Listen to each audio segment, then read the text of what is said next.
atonement for sin, and open the life gate that all may go in. Praise the Lord, let the earth hear His voice. Praise the Lord, let the people rejoice. Oh, come to the Father through Jesus the Son, and give Him the glory, great things He hath done.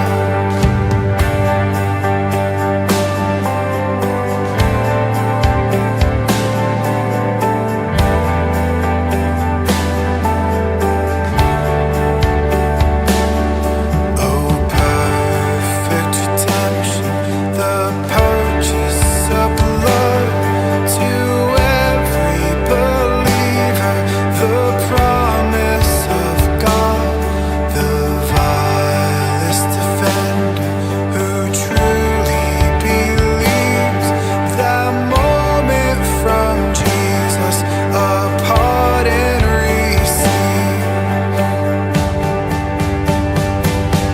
Praise the Lord, let the earth hear His voice.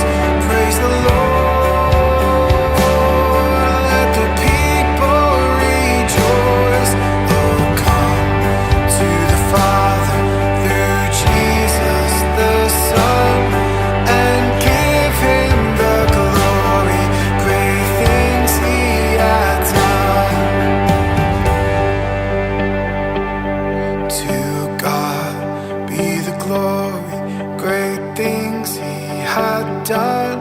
So loved He the world that He gave us His Son, who yielded His life in atonement for sin, and opened the life gate that all may go in.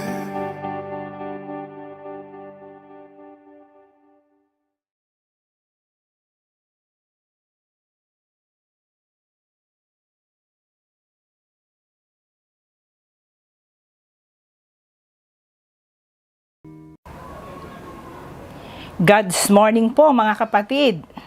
Isa po uling panibagong umaga, panibagong pag-asa ang ibinigay sa atin ng Panginoon sa araw na ito, at salamat po sa pagkakataon na ibinigay ng Panginoon na tayo ay muling magsasama-sama sa iisang layunin na mapasalamatan at mapupurihan ang Panginoon dahil sa kanyang kabutihan. At naririto tayo sa unang oras ng araw na ito.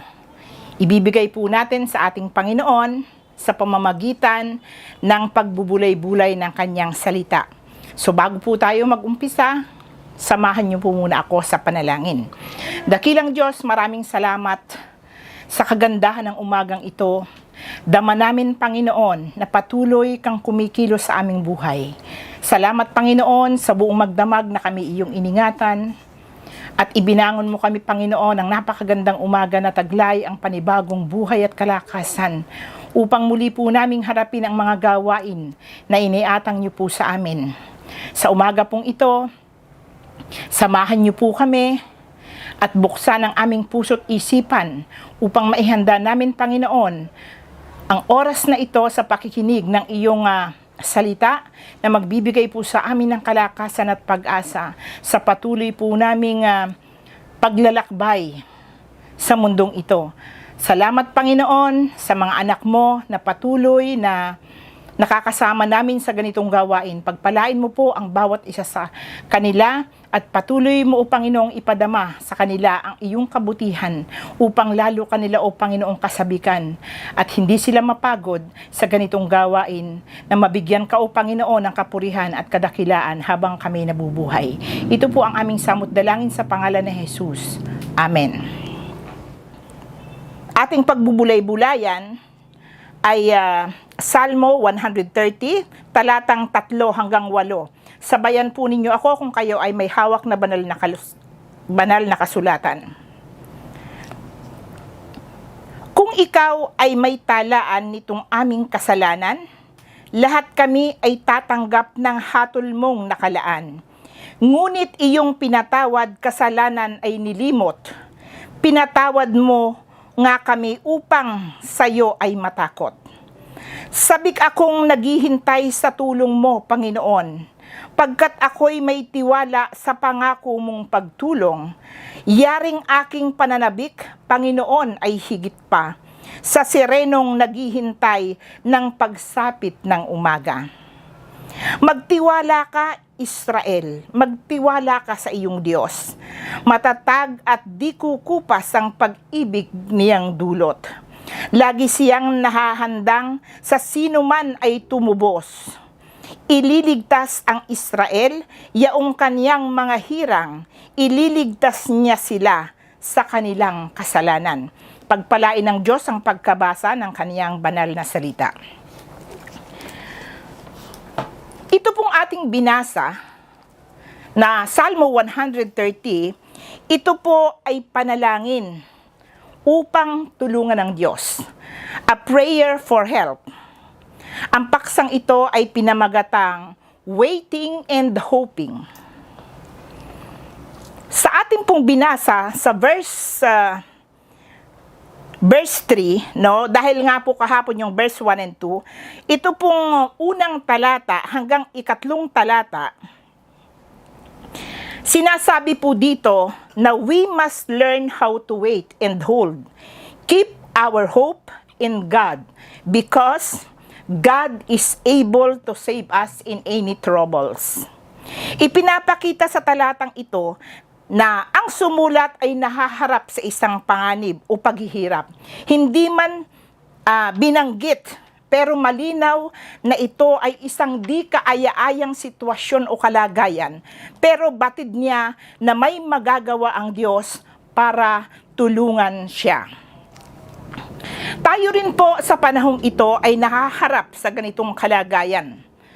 Marami ay nagdaranas ng iba't ibang pagsubok sa buhay.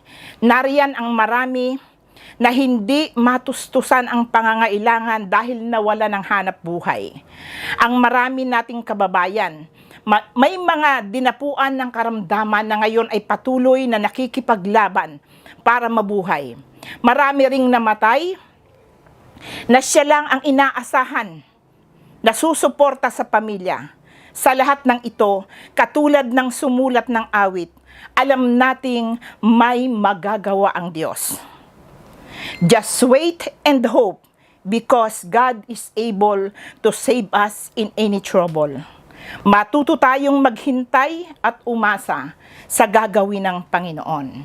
Ang talatang 4 po hanggang 8, sinasabi po dito that God is faithful in His promises. Sa panahon natin ngayon, hindi natin maitatanggi na napakalaki ng naging pinsala sa atin ng virus na COVID-19. Hindi lang sa Pilipinas, kundi sa iba't ibang bansa sa buong mundo. Pero dapat na mas maunawaan ng lahat na mayroong isang bagay na kinakaharap ang lahat mula noon pa man hanggang sa kasalukuyan.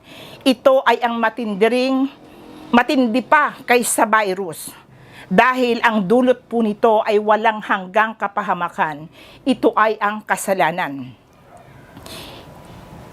Kung ang bawat isa or sa atin ay merong mga pinagdaraanan, no? Minsan nawawalan po tayo ng pag-asa.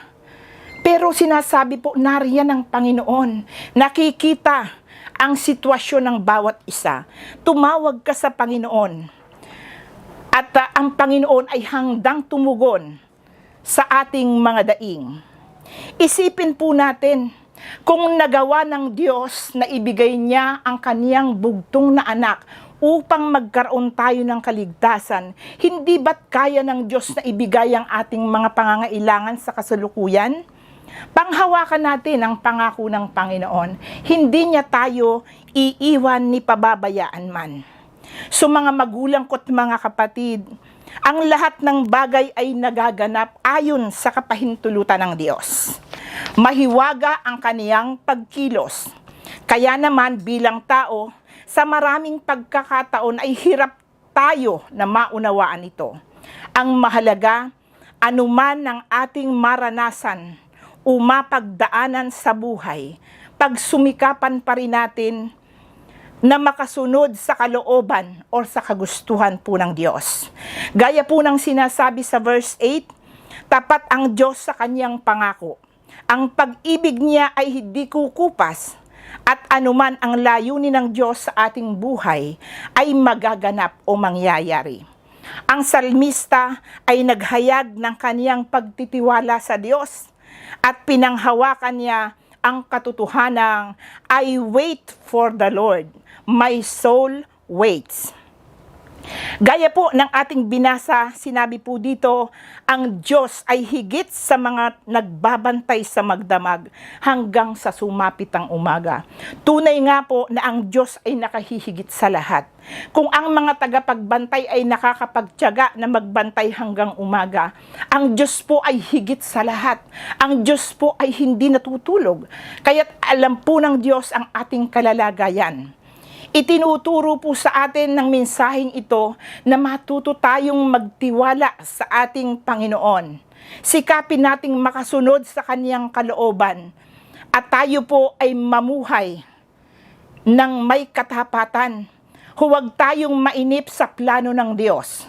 Ang lahat ay gagawin niya sa takdang oras, sa tamang pagkakataon at tamang lugar. Just wait and hope, because God is able and faithful. So sa inyo mga kapatid, nais kong iwanan ang isang katanungan. Sa paanong paraan mo ipapakita ang salitang pag-asa na iyong pinanghahawakan bilang mananampalataya habang hinihintay mo ang malinaw na pagkilos ng Diyos sa iyong kalagayan sa kasalukuyan? Place your confidence in the promises of God's Word. No matter how down you may feel, God hears you, holds you, and helps you. Turn to Him. He will see you through. To God be the glory.